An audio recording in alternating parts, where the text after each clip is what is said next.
I've got a feeling that tonight's gonna be a weird night. Hey everybody, my name is Michael Knipp, and I am here to talk about a weird subject today. I have this odd fascination in my brain with understanding everything that I've ever experienced and trying to catalog it into a spreadsheet. One day, I just decided I was going to write down every single video game that I'd ever beaten. That took me probably a couple weeks to try to figure out because I was going back through archival lists of games and writing down ones that I'd played versus ones I completed, and then I put all of that into a video game database that I could reference for some reason. I did the same thing with movies. I went through every single movie I could ever remember seeing, and I put them all on Letterboxd. Well, when I decided I wanted to read again, I went to Goodreads. It basically took me multiple weeks to list every single book I could ever remember reading, and I went through library lists and reading lists and popular book lists, and I've added to it over the time that I've been on BookTube, but I tried to remember every single book I've ever read because I wanted to use this information for some reason. Well, one of the weird things that I did when I was making this list was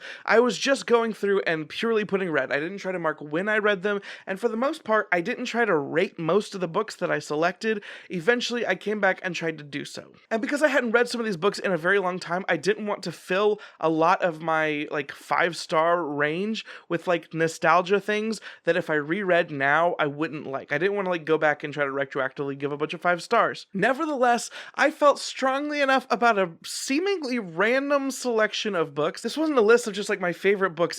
I don't know why I picked these books, but when I decided to go through all of the books I'd ever read in my life, I decided that this list of books that I've gathered here today, for some reason I'm using a paper instead of my iPad because I was too lazy to walk up the stairs and get it. These are the books that my subconscious decided were 5-star books from my history. So I'm going to talk about some of my subconscious's favorite books, I guess. First off on the series is Mossflower by Brian Jacques. Now, if you're not familiar with the Redwall series, it's about anthropomorphic animals. If you don't know what that means, it's animals with human characteristics or whatever. So basically the different races are different animals. You got mice and snakes and rats and otters and whatever. There's all these different little rodent creatures, and they exist in this fantasy world. It's not very magical, but it is very whimsical, though oftentimes also violent. It's this young adult focused series that eventually got adapted into a show for PBS. I believe that the Redwall, the original book, as well as Madame Mayo, the sequel to that, were adapted. There's a lot of books in this series. Before Brian Jacques died, he was writing about one of these a year, and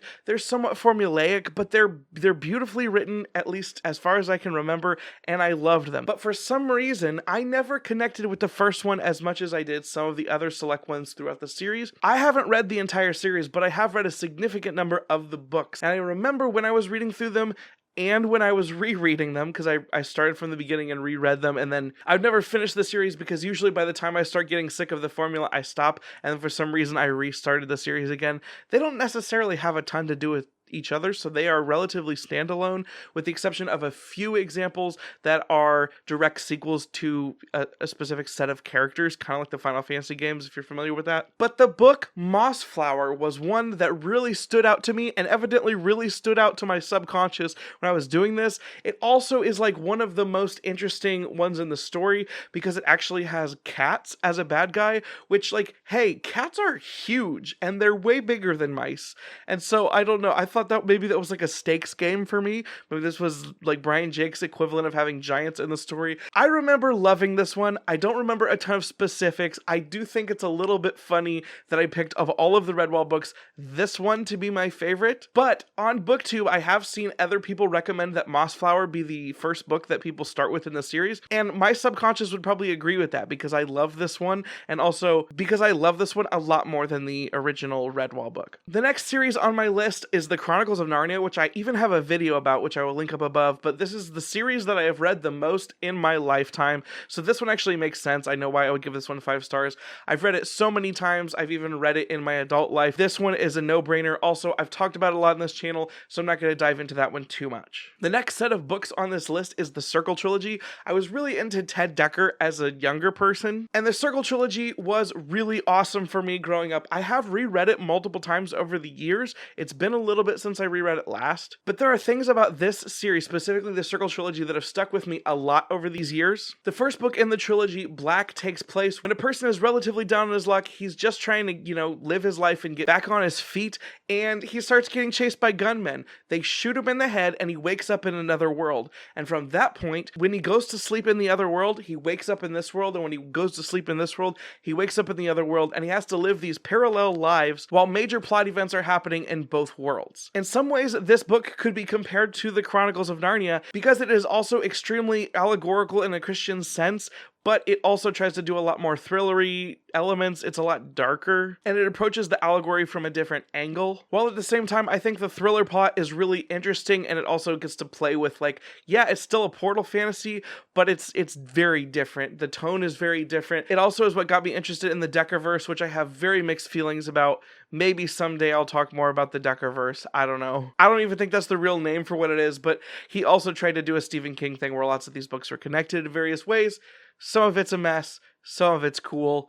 Moving on. Next up is the Scott Snyder Batman run. So that starts with A Court of the Owls. I don't know a ton about comics, but I've tried to get into comics multiple times throughout the years in different ways. The first time I ever tried to get into comics, the New 52 was just happening, which I guess a lot of people didn't like, some people did like. This is my first experience with comic book continuity and fake restarts versus real restarts, etc. I knew nothing about this going in, except I liked Batman from the Christopher Nolan movies and the really old Adam West TV show. So I decided Batman was a big superhero character. I would pick up Batman, and listen, of all of the things that happened in the New 52, I'm so glad this is the one that I picked up. It was Scott Snyder's Batman run. It lasted for quite some time, and it set things off with the story called The Court of the Owls, which is about this secret underground hidden society that's been in Gotham for decades that Batman didn't know about, and it's really dark and brutal and violent and interesting. It's a psychological thriller that sort of plays on a lot of Batman's weaknesses, and it really just goes places. The thing about this comic book that I liked, because I like to read traditional books as well, is Scott Snyder is known, I've been told, for being really wordy in his comic books. He writes a lot more words than the traditional comic book author. It's really exposition-y, which normally is done in the visuals. The visuals in this book are great, but also he talks a lot, which I thought was cool, because you get to see a lot of Batman's monologues, you get to see a lot of other characters' monologues, you get to explore more of the history in a direct way, while the art is also just freaking dope. Knowing very little about Batman's other stories other than what has been in the movies, I was still able to pick this up and enjoy it and really get into this version of Batman, and it lasted for 10 or 11 volumes, maybe more, I can't remember, but all of that Scott Snyder run is what I read. It has a really awesome conclusion. The Court of the Owls segment specifically is something that people have been wanting to see in a video game or a movie sense for a very long time, and I will admit that when I saw the newest trailer for the Robert Pattinson Batman, I got a little bit curious to see if it was going to be Court of the Owls, because that would be awesome. It's not, by the way. That doesn't mean I'm not excited to see Edward Cullen as Batman. It just means that I'm not as excited as I could have been. Weirdly enough, next on this list is a really good Halloween feel. It's also another Brian Jakes book. I really liked Brian Jakes as a kid. The book Seven Strange and Ghostly Tales is a selection of short stories that Brian Jakes wrote as almost little moral fairy tales for children, but they're also eerie, but they're also funny. It's a very specific vibe that he has that I really loved as a kid. And for years, I read this book every Halloween. It was just something that I picked up. There are weird vibes in it, at least I thought so as a kid. Maybe there aren't as an adult. I got creepiness out of it, but at the same time, they weren't freaking me out all the time. I also thought that some of the stories were funny. There's little elements there that make it a wholesome story, not just a spooky story. But Brian Jakes, he does such a good job, and he also narrates his own audiobooks, and he's very good at it. So listening to Brian Jakes narrate this book, as well as the Redwall books like the one I mentioned earlier, Mossflower, I was just so sad when Brian Jakes passed away, and I really would like more people on BookTube to be able to be familiar with him. Someday I would like to either host or participate in some sort of Redwall themed event, because I really think that there's a lot of awesome things that Brian Jakes did for a younger audience that aren't talked about as much on BookTube as I wish they were. Next up on the list is Treasure Island, which, if I'm being honest, I think the first time that I read Treasure Island was for school, and partially because my mom wanted me to read Treasure Island before I was allowed to see the movie Treasure Planet. But unlike a lot of the classic books that I had to read for school,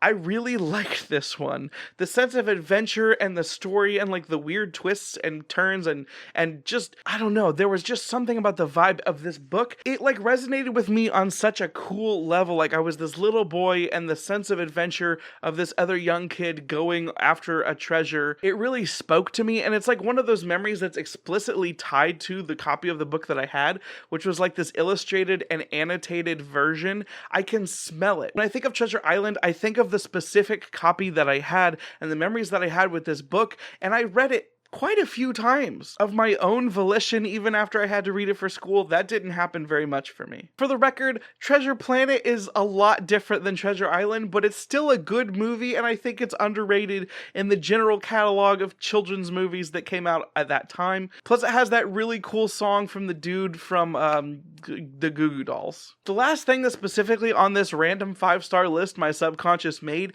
is Ender's Game. Ender's Game is a very popular book among a lot of people.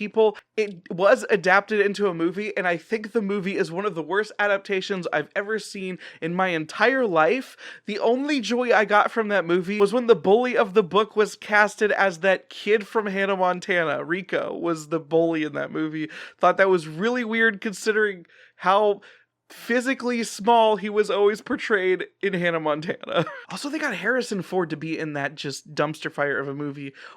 How did that happen? Anyway, without spoilers, I think that Ender's Game is interesting throughout, but my favorite part of Ender's Game is that I love it when authors make extremely bold choices in the way that they pace their books. And the way that Ender's Game is paced, and I can't do spoilers, but the way that it climaxes is so unlike anything else that I've ever experienced that I remember when I first finished reading it, I sat the book down and I was like, I can't believe he did that. And I was like, there is no way that someone could get away with the sort of like almost self-indulgent way that he chose to end this book compared to how normal books end. Oh, it was someday I could explain it. I don't want to spoil it because I really think people should read that book about a talented boy who's recruited in an army where they're fighting to defend Earth and humanity against aliens from like seemingly impossible odds. As a runner-up, there's another book that I would like to talk about on this list.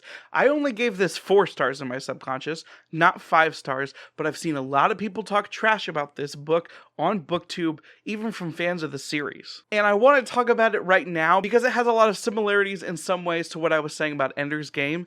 The book is Gunslinger by Stephen King, the first book in the Dark Tower series. So many people that I see talking about the Dark Tower series are always like, hey, this series is really interesting and cool and weird, but also the first book is not very good. Some people even suggest skipping it. Let me tell you my thoughts about Gunslinger in the Dark Tower series. It's so weird. Talk about books that are self-indulgent in their pacing and are entirely like almost spitting in the face of the reader in a lot of ways.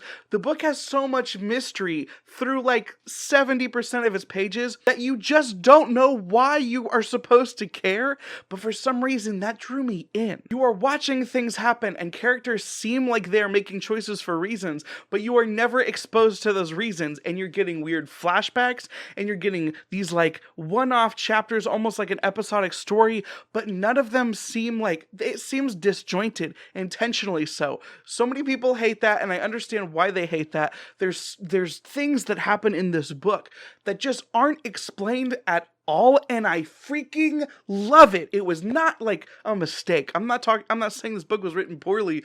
I'm saying it was written this way because it's supposed to be confusing and mysterious in all the ways that spoke to me as I was reading this book. I'm like, what the heck is going on? And then weird stuff would happen again and be like, am I understanding what happened correctly? Because I'm very confused. Then some random stuff happens. Then this book, Gunslinger, the book, and I haven't read the rest of the series. I've read, I guess, the second and third books in the Dark Tower series. I haven't read books 4 through 7, or how many ever there are. But the end of Gunslinger is one of the most buck wild, beautiful, odd choices in a book that I've ever read, and I can't spoil it here, but the things that take place in like the last 20 pages of this book, you're like, what is going on? Why would you make this choice? What?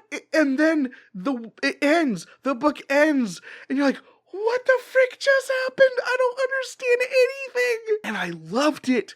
I loved it so much. I put the book down, and I couldn't fathom the fact that that's what happened. I had to reread the entire ending again, being like, I can't believe this is what happened here. What are we doing here? This book was such a little, like, I don't think pretentious is the right word, but this book is just, oh man, I love it so much, and I understand why people hate it, but it spoke to me on a level that just not a lot of books do. But yeah, that's the end of this list of really weird books that I remember liking a lot, like enough to give 5 stars when like not even all my old favorite books are on here. I don't know why this happened on Goodreads, but it's what my brain and body did. Thank you guys for watching. If you enjoyed this video, please leave a comment down below saying what you thought of these random choices. Do you know what I'm talking about with like Gunslinger or Ender's Game? If you like the video, please also leave a like. If you are not subscribed, please remember to hit the subscribe button, and if you hit the bell, you'll get notifications when I post new videos. If you'd like to support the channel financially, there are ways to do that down below with both a merch store and a Patreon. If you'd like to talk about books or anything else with me, there's a Discord link down at the bottom that anyone can join, and I have a blast talking to everybody in there as much as I am able. And also, there's just a lot of other fun people in there that I genuinely love to talk to. They'll talk to you too, probably. Do any of you other people out there like to catalog everything in your lives into spreadsheets and databases the way that I do? Or is it just me? It's probably just me. Thank you guys for watching. I love you all. I hope you're having a good week. Bye. Sleep, no one ever get enough. Always looking out tired. Sleep, no one ever get enough. If I don't show up, I might get fired. Sleep, no one ever get enough. Always looking out tired. Sleep, no one ever get enough. If I don't show up, I might get fired.